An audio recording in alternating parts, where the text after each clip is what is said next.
I'd now like to call on our brother Brian to give the sixth session in dealing with the overall subject, I have set my affection to the house of my God. He's entitled this session, The Great Congregation. Brother Brian.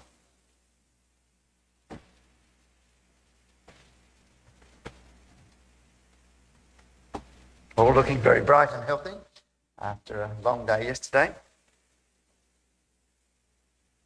You may remember that we actually didn't look at chapter 24. So I'm picking up chapter 24 and chapter 27 this morning, and hopefully a little bit of chapter 28 before our memorial meeting.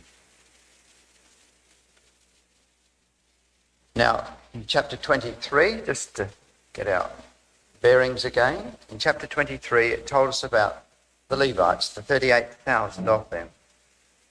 And in verse 13, among the Levites, of course, was the sons of Aaron. And so verse 13 of chapter 23 said, the sons of Amram, Moses and Aaron's father, and Aaron was separated that he should sanctify the most holy things. That's point number 1. 2, to burn incense before the Lord. Number 3, to minister unto him.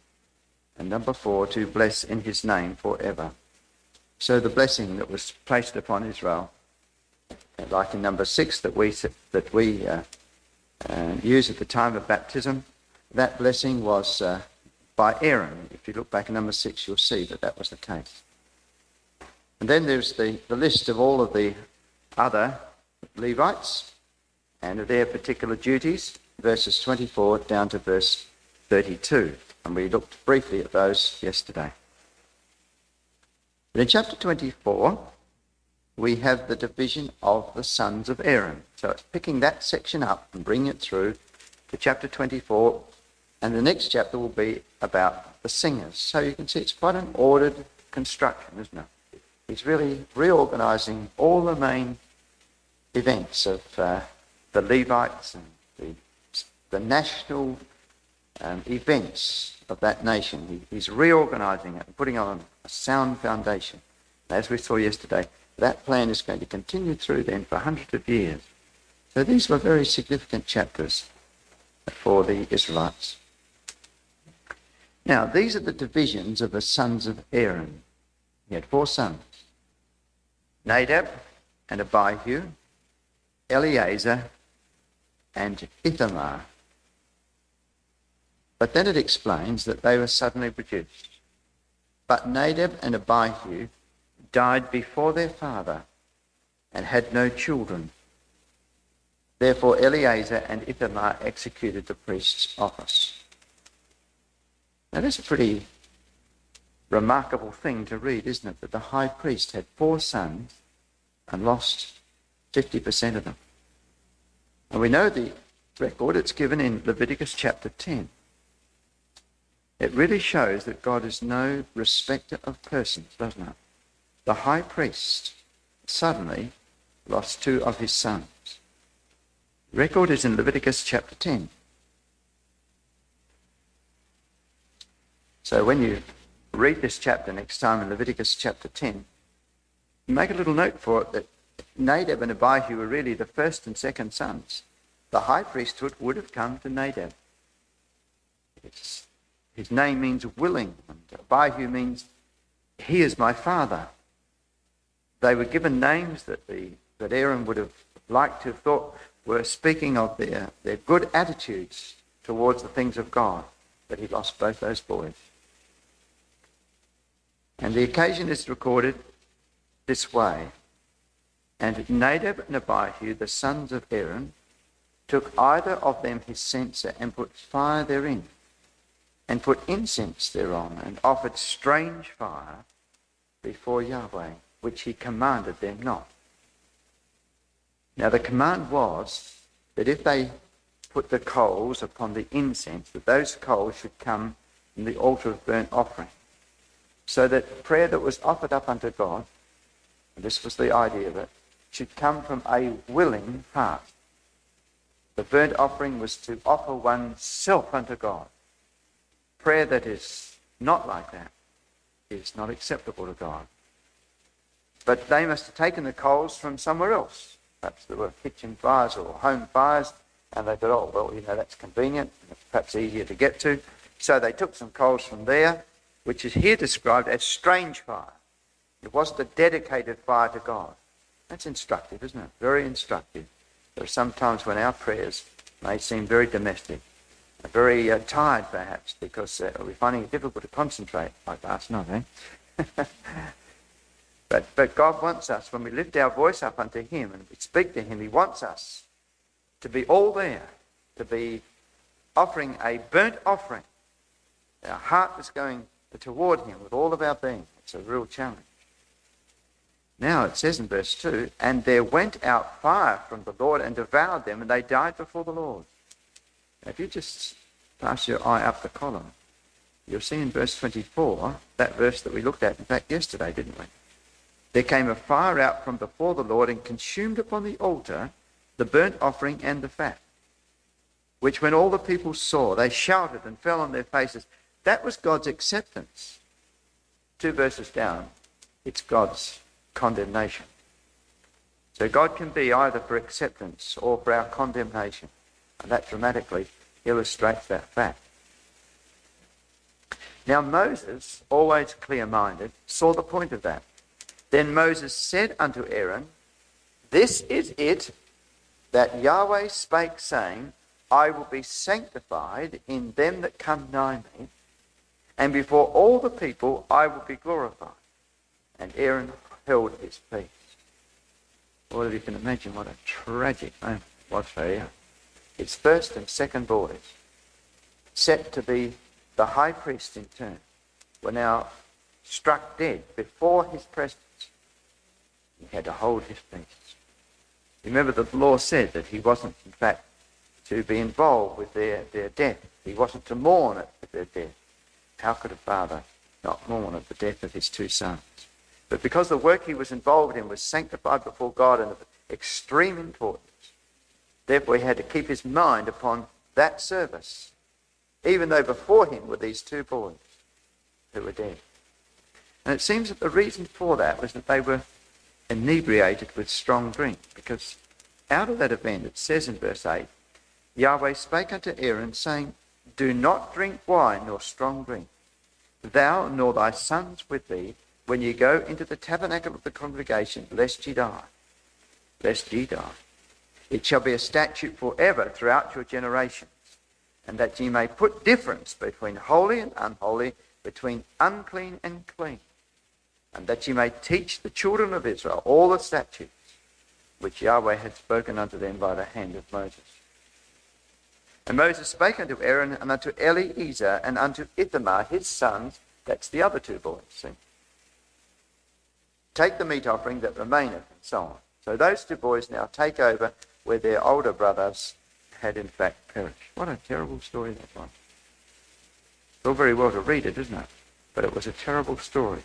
You know, that laid the foundations for atonement, the principle of atonement. Just while we're there, if you turn over to Leviticus chapter 16, there's what it seems at first a peculiar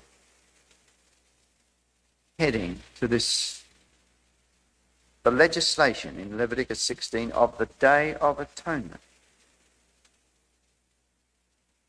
And there it says in verse 1, and the Lord spake unto Moses after the death of the two sons of Aaron, when they offered before Yahweh and died. And Yahweh said unto Moses, speak unto Aaron thy brother, that he come not at all times into the holy place within the veil before the mercy seat which is upon the ark, that he die not. For I will appear in the cloud upon the mercy seat. What was the principle of that occasion? The principle was, as Moses picked it up in verse 3 of chapter 10, I will be sanctified in them that come nigh me, and before all the people I will be glorified.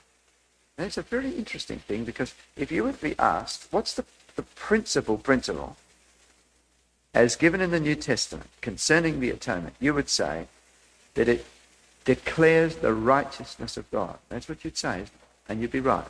Romans 3, 25, 26 is Paul's coming to the crux of the matter, and that's what he said. To declare, I say at this time, repeating it, his righteousness, or the forgiveness of sins of the past. And that's exactly the same thought as verse 3, isn't it? Exactly. When we declare his righteousness, we sanctify him. And that's what God wants. And that becomes the rider to the Day of Atonement in Leviticus 16. There's not one set of rules for atonement in the Old, another set of rules for atonement in the New. It's obviously the same principle. That's very interesting.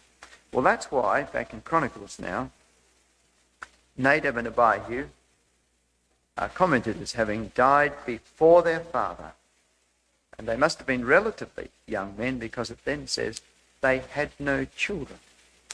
So there was no future generation in their line. So that meant their two younger brothers had to come up and take their place. Now the first of these was Eliezer, and the second was Ithamar. Now they're not living, of course, in the days of David when this is written. They were back in Moses' time. But they had each their line, the Eliezer line and the Ithamar line that had come down now to the days of David. And David distributed them, both Zadok of the sons of Eliezer, verse 3, and Ahimelech of the sons of Ithamar, according to their offices in their service. So obviously the eldest son in the line of Eliezer was now a man called Zadok, which means righteousness. And in the line of Ithamar, the man who was the eldest in that family at this time of David's life was Ahimelech. So Zadok and Ahimelech were the modern day representatives in David's life of those two lines of the sons of Aaron. It says, and there were more chief men found of the sons of Eliezer than of the sons of Ithamar. And thus were they divided among the sons of Eliezer. There were 16 chief men of the house of their fathers, and 8 among the sons of Ithamar. How many does 16 plus 8 make? So these are 24 again. So it's pretty consistent, isn't it? You see in the next chapter, there's 24 groups of singers. And the very real logic of that would be that as a group of priests were going in on their course, I don't know how often it was, but there's 12 months, and if there were 24 orders, I suppose it's reasonable to say their term would come each year for a fortnight of that period. And so as they went in, there would be a company of new singers and players on instruments that would accompany them. So the offerings were given with song and praise. It was a beautiful concept, and undoubtedly that's the kind of thing that's going to prevail in the future. The temple is going to be a place of prayer for all nations, but people want to come because it will be a lovely atmosphere in that place. And thus were they divided by lot, it says in verse 5, one sort with another, for the governors of the sanctuary and governors of the house of God. The word governors is the word for princes. It's the word Sar, S-A-R. You've got it in the word Israel, a prince with God, and it's a very general word. You look across to chapter 28, you see it's used all through this verse.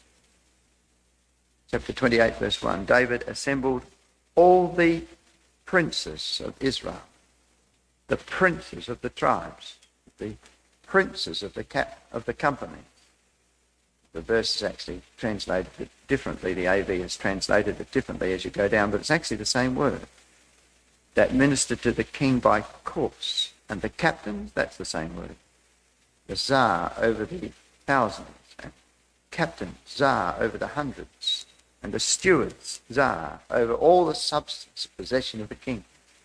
And his sons with the officers, and that's the same word again, with the mighty men and all the valiant men unto Jerusalem. So it's a very general word to speak of those who were in high office, in positions of great respect. So if we could bring that back to chapter 24, verse 5, you will see that the priests were not just priests. They were princes. They were highly recognized people. They were king priests. There was an element of governorship about them. And So that also, of course, shows its own way to the future, doesn't it? If we just, at this point, come through to Revelation chapter 5, you'll see that I've referred to this obliquely a couple of times, but just see how clearly all these things are brought together.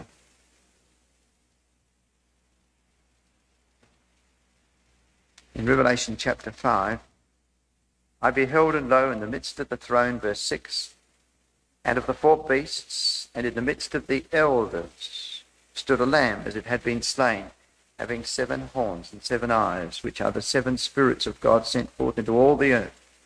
And he came and took the book out of the right hand of him that sat upon the throne. And when he had taken the book, the 4 beasts and the 24 elders.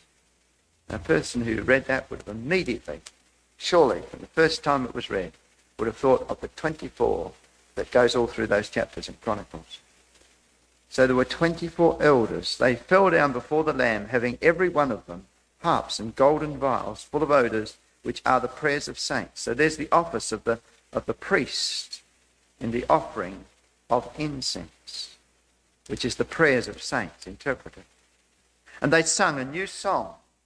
So they're the singers and the players on instruments. This is a new song that's never been sung. With immortal liberty, thou art worthy to take the book and to open the seals thereof. For thou wast slain and hast redeemed us to God by thy blood out of every kindred and tongue and people and nation.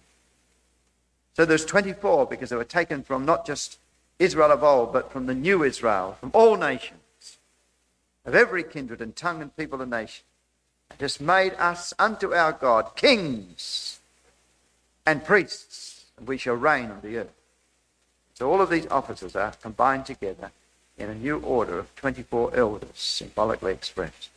That's beautiful, isn't it? So we can see that these things clearly are a prototype of things to come.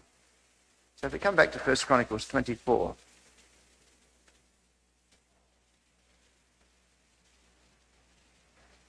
again you notice here that David knows about protocol. He knows the wisdom of wise protocol.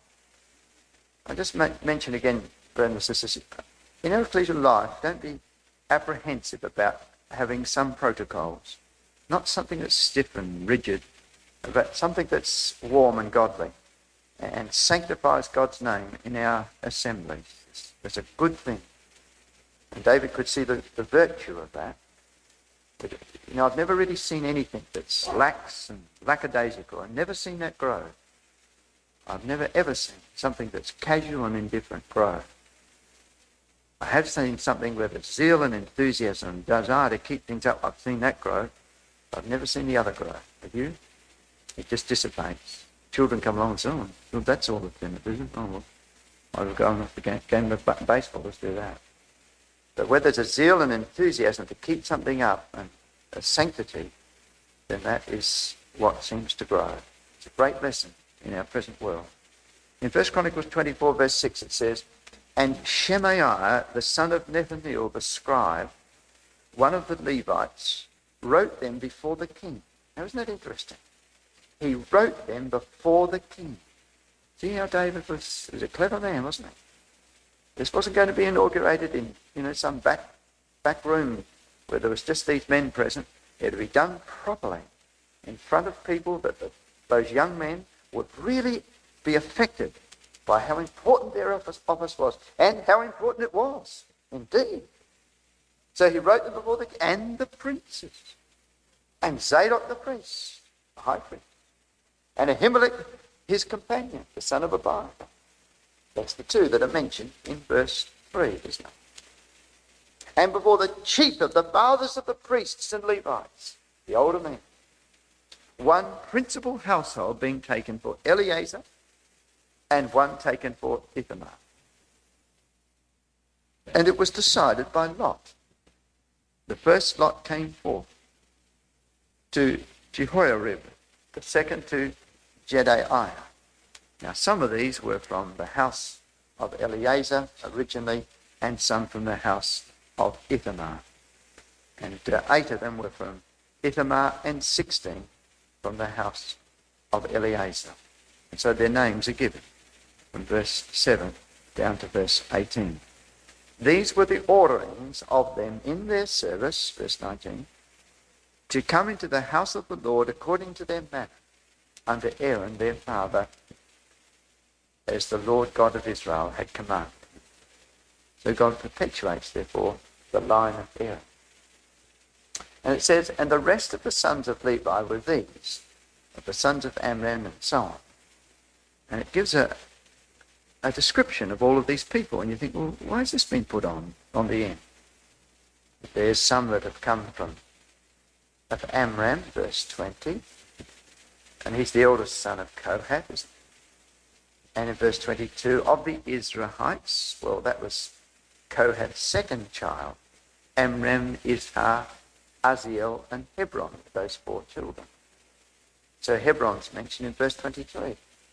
And Uzziel's mentioned in verse 24. So again, there's order in it. Have we left out the other parts of the Levites? No. Verse 26, the sons of Merari were Mali and Mushi, and so on. The sons of Merari by Jahaziel, verse 27. So they're all brought into the picture. Then it says why he's mentioned these names. These were obviously principal people of the Levites. Well, verse 31 says, these likewise cast lots over against their brethren, the sons of Aaron, in the presence of the same people that are mentioned in verse 6. They cast lots over against their brethren, the sons of Aaron, in the presence of David the king, verse 6, David the king, and Zadok and Ahimelech, verse 6, Zadok and Ahimelech, and the chief of the fathers of the priests and Levites, which is verse 6 again, even the principal fathers, over against their younger brethren. Now, isn't that interesting? That really is interesting. So here we've got all these heads of the other Levites. They were the ones that cast lots. You might say, well, why don't you just get one man to cast lots? That'd be good enough, wouldn't it? A couple of lovely little proverbs about the lots. Proverbs 18, verse 18.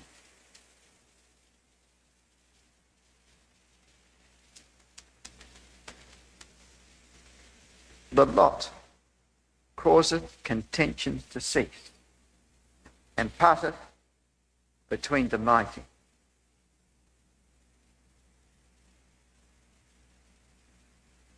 Chapter 16, verse 33. The lot is cast into the lap, but the whole disposing thereof is of the Lord. The lot is cast into the lap, but the whole disposing thereof is of the Lord. And so contentions were to cease on that basis. And the way it was done was, he was the king, and he was the high priest and his companion for both main families. And then there were the chief of the fathers of the priests and the Levites, older men. And these other men here that were chosen from the other branches of Levi, verses 20, 30, they were the ones that cast the lot. So I guess that what that means is that not one individual did all of it. You know what casting the lot is? You have the various names into the lap, and the lap is shaken, and then somebody comes and takes a name from that. Why do you think God did it like that?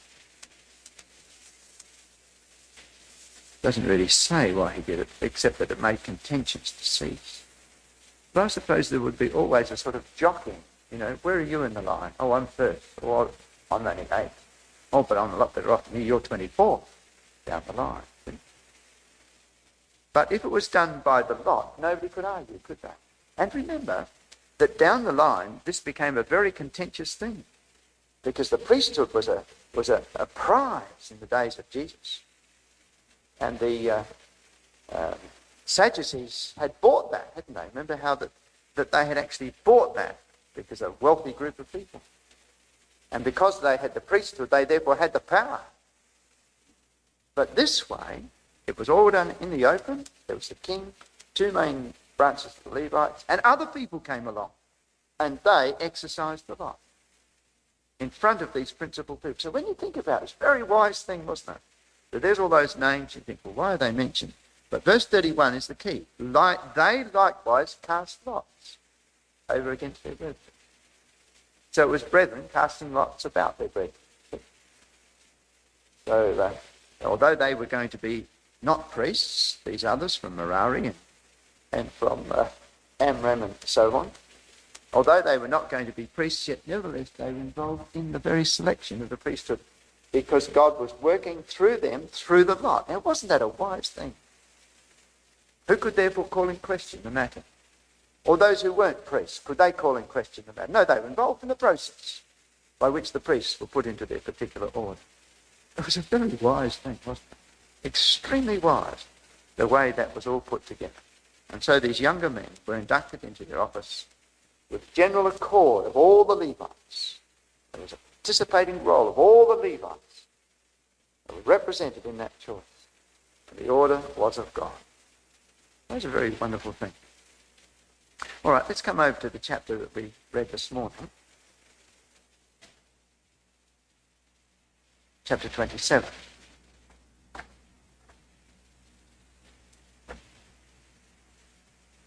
Pass over the singers and the porters, as we know, doorkeepers.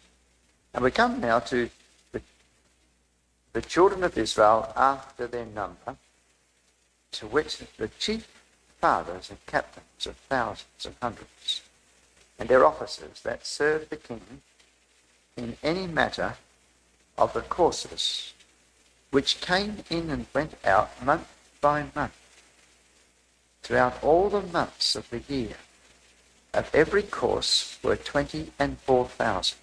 Now there's 12 of these mentioned, and they go from verse 2 to verse 15. Verse 15, the 12th captain for the 12th month was Hildiah. So they're on a monthly routine. It's a course of 1 month. You just keep your hand there. Samuel had told them about this in 1 Samuel chapter 8. When they had requested a king, he saw very clearly what this would mean. In 1 Samuel chapter 8, you can't have a kingdom unless you're going to have a lot of personnel involved.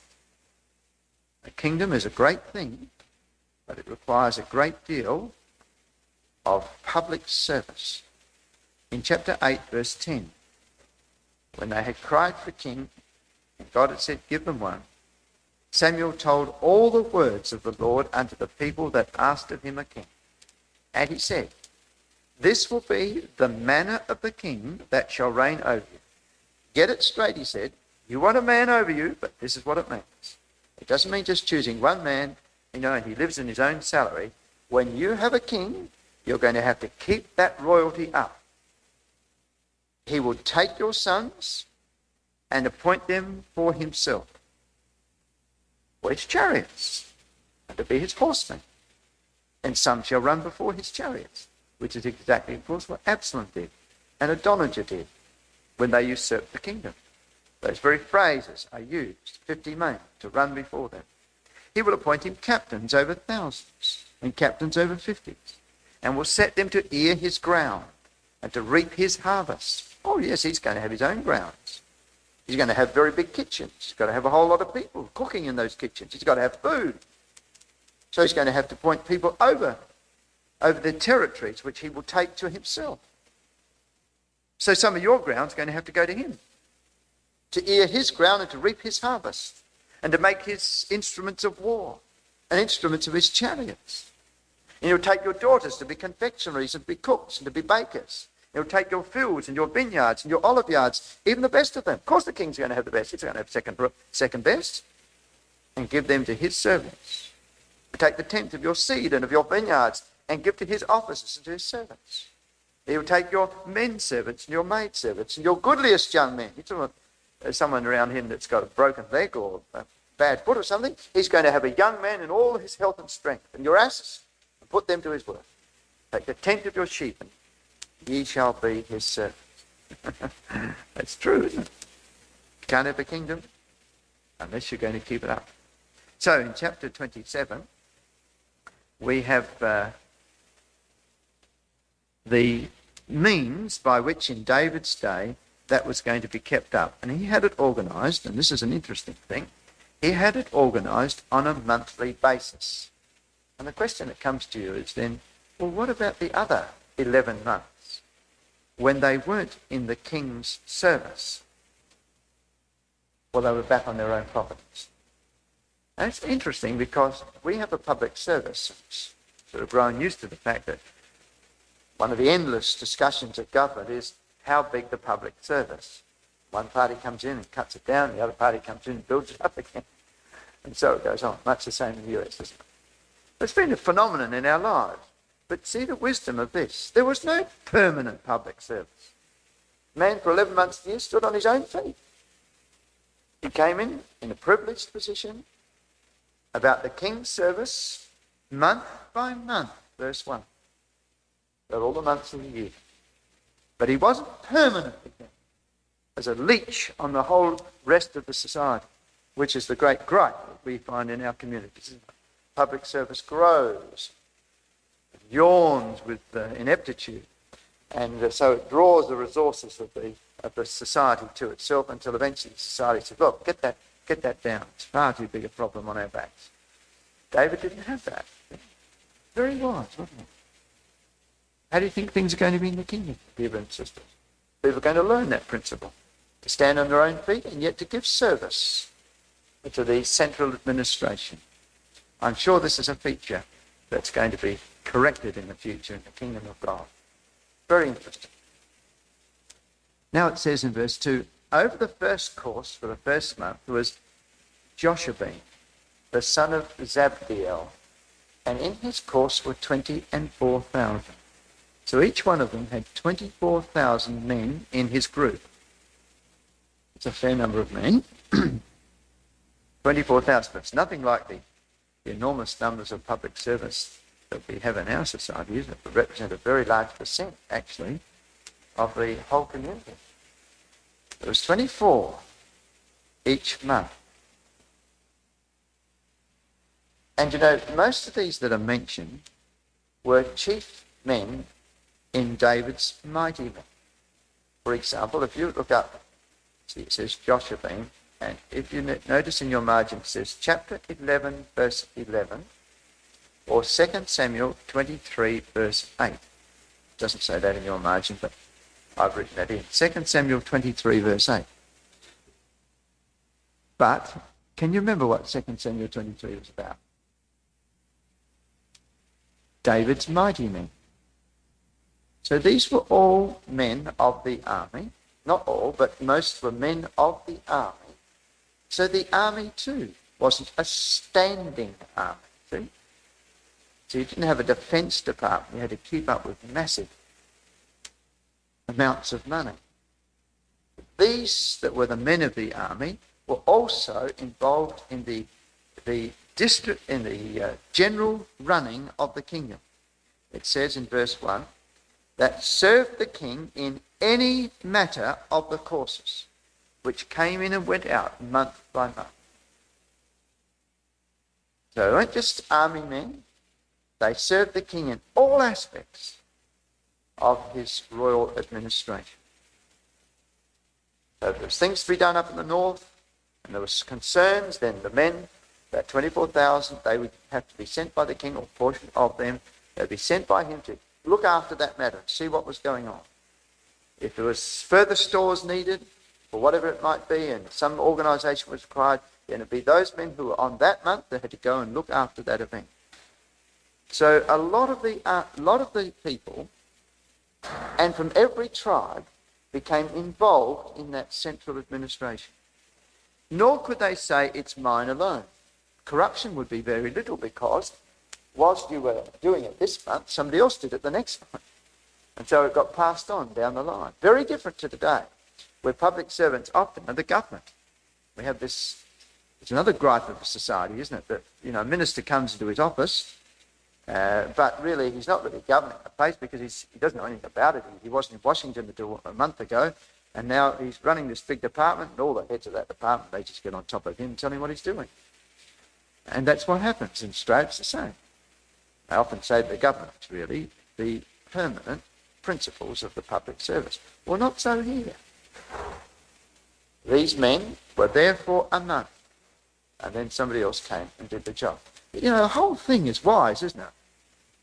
And it kept down the permanent burden upon the people, kept taxation down, which is, of course, a resentment in any community. All right, look at verse 4 then. Here's the next one. And over the course of the second month was Dodai and Ahoahite.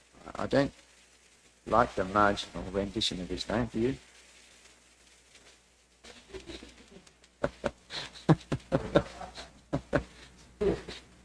I think we'll go with Dodai. Otherwise it might be a bit of a drew. No, that's the Hebrew, so. But it says, and of his course was Mikloth also the ruler. In his course likewise was 24,000. Well, to make the point that it was from among the great men of David, look at verse 5. You'll remember his name, won't you? The third captain of the host of the third month was Benaiah, the son of Jehoiada, a chief priest. And in his course were 24,000. Now that's an interesting thing. Was a chief priest? He's a captain of the host, Joab, Abishai, Benaiah. In fact, he was the most faithful of the three of them. When Joab finally turned aside, who was loyal to the end? It was Benaiah. So he was a mighty man in the army, but he was also one of the 12 appointed to this monthly service of the king. So it just helps you to see how the whole thing worked. And so on, it goes right through to the 12th captain in verse 15. He was Heldai, the Tophethite of Othniel. But again, if you look across in your margin for where it says Heldai, there's a little 3 in my Bible. You may have a different letter.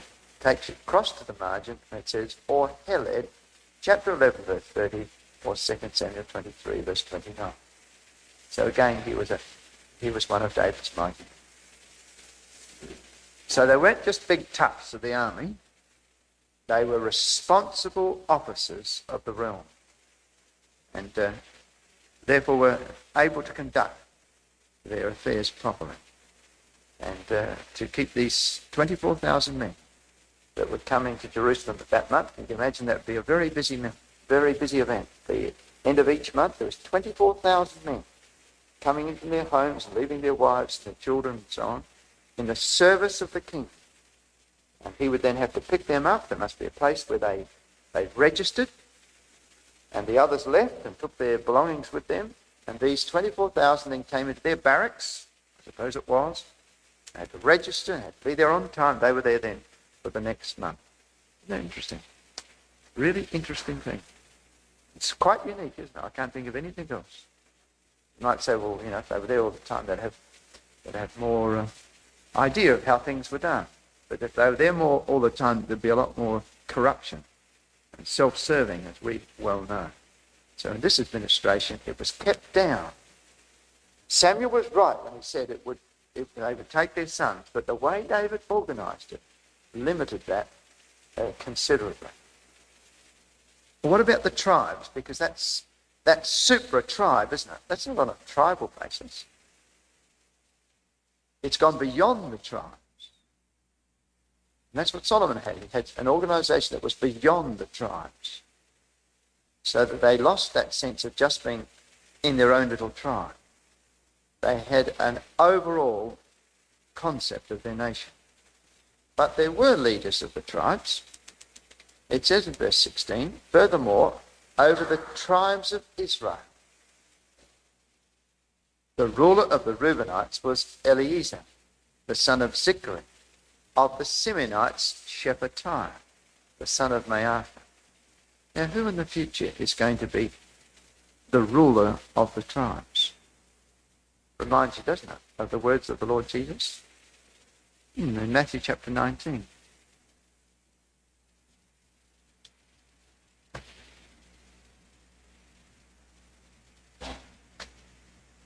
This is the office which in the future will be held by none less than the apostles themselves. So Matthew 19, verse 28. Jesus said unto them, verily I say unto you, that ye which have followed me in the regeneration when the Son of Man shall sit in the throne of his glory, ye also shall sit upon 12 thrones, judging the 12 tribes of Israel. So that would seem, wouldn't it, to be the same kind of office which this 12 people are mentioned in 1 Chronicles 27 enjoyed in years gone by. You know, there's another little background to that. You might be interested to notice this. Come to Psalm 122. The Lord's words were not sort of out of the blue so much as what we might think. In Psalm 122, there was an earlier reference to something very akin to that. Very interesting little reference.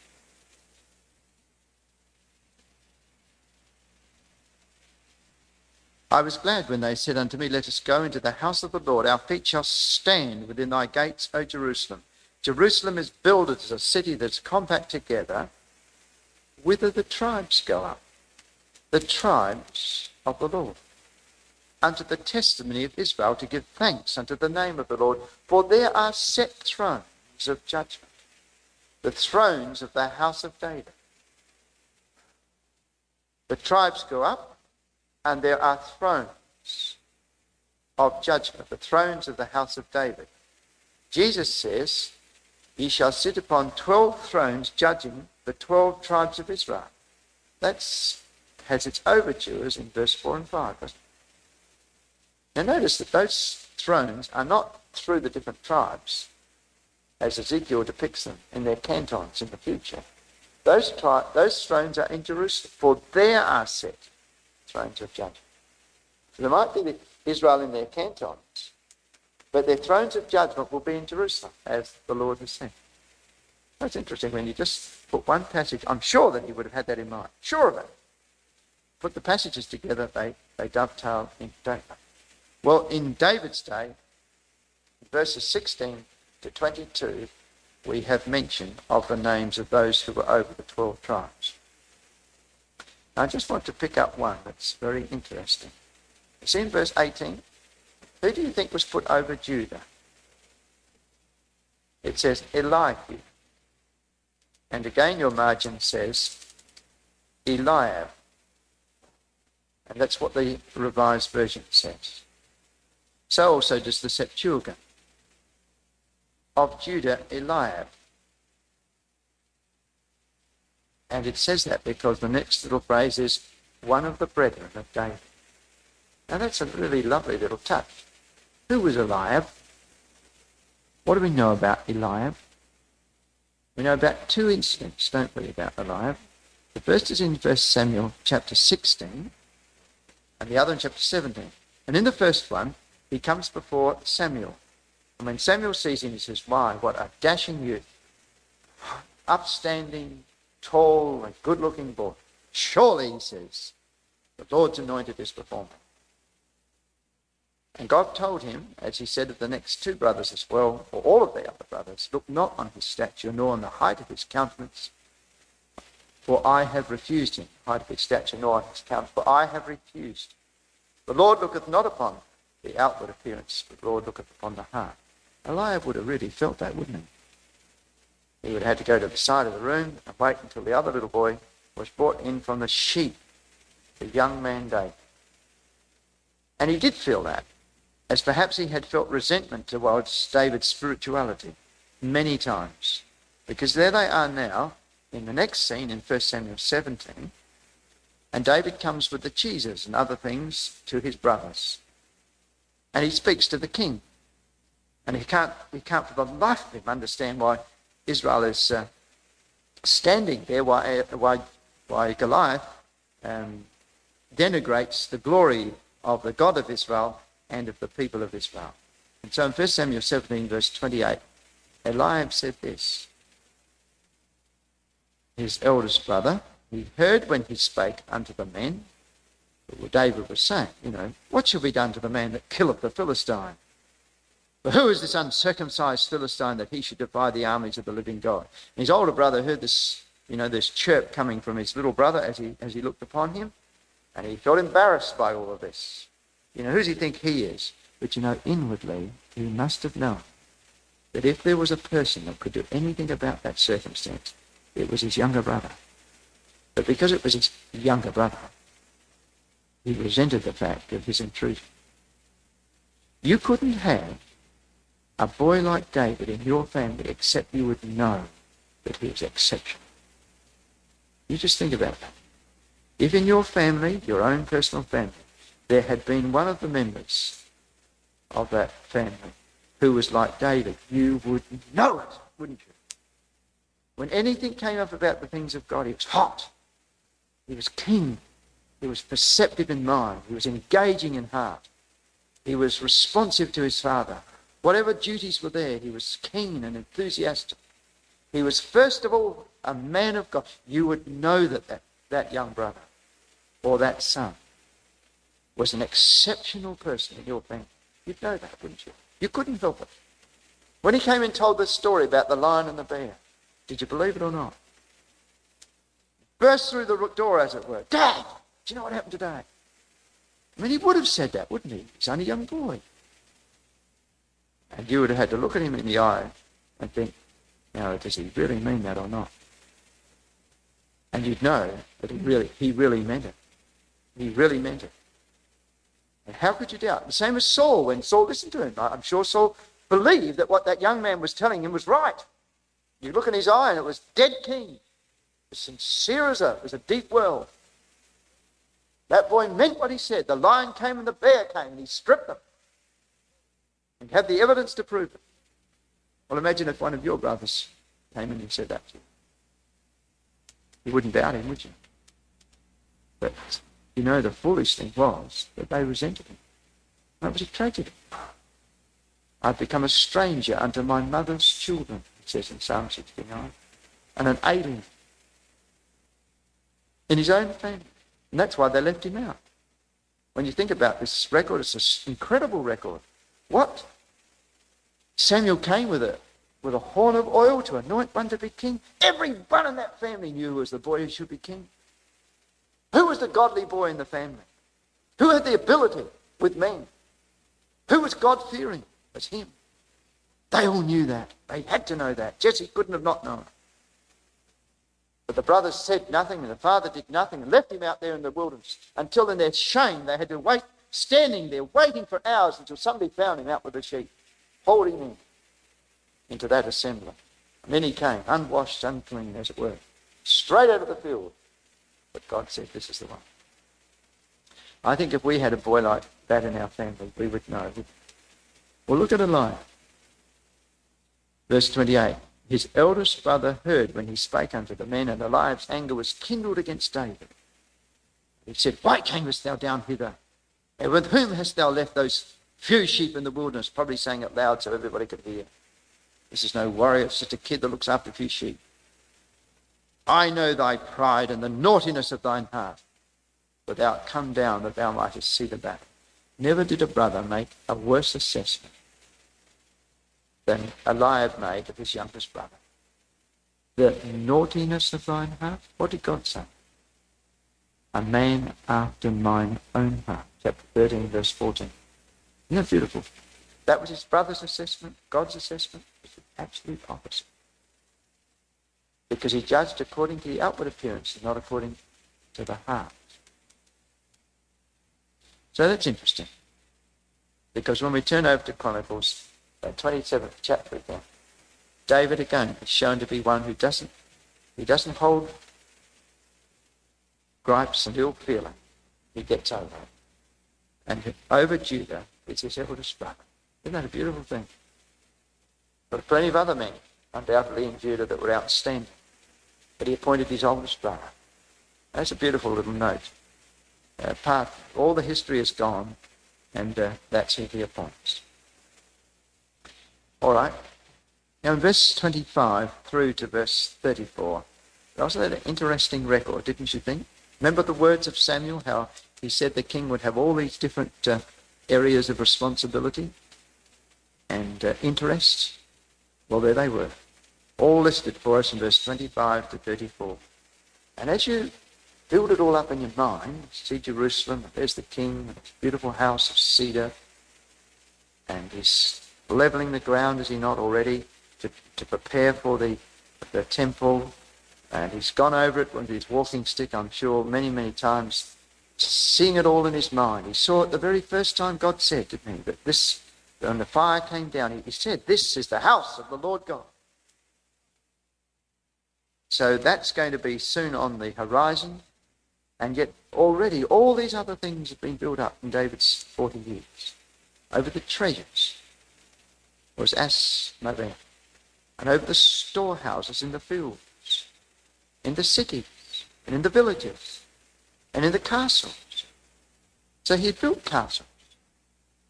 He had storehouses in the various fields and in the cities of Israel. There was abundance of food. A tight season, but they still had enough food. Wise provision. Wise provision. And over them that did the work of the field for tillage of the ground was Ezri, the son of Cheloth. So all that horticultural side of his life required for the public service, those who were about the palace. The vineyards, verse 27. And then over the wine cellars, there was the Zabdi, the Shiphmite, and the olive trees, and the sycamore trees that grow in the south, and they still do. You can go down there and you'll find sycamore trees on the plains of the Philistines. And then there was the cellars of oil. And then there was his herds in verse 29, in Sharon, that lovely plain along the coast. Can you get a picture, my dear brothers and sisters, of all these areas of interest and activity that all had to be maintained? The herds that were in the valleys, cattle upon 1,000 hills. They like the slopes, don't they? Verse 29. Over the camels, verse 30. The asses, beasts of burden. And over the flocks, for the table of the king, and for offerings. All these were the rulers of the substance, which was King David's. And so his other principal officers are mentioned. Now that's all of the organisation at the end of that chapter 27. In chapter 28 then, he brings that to a grand finale in what we might call the closing scene of his life. And our exhortation will take up that next picture.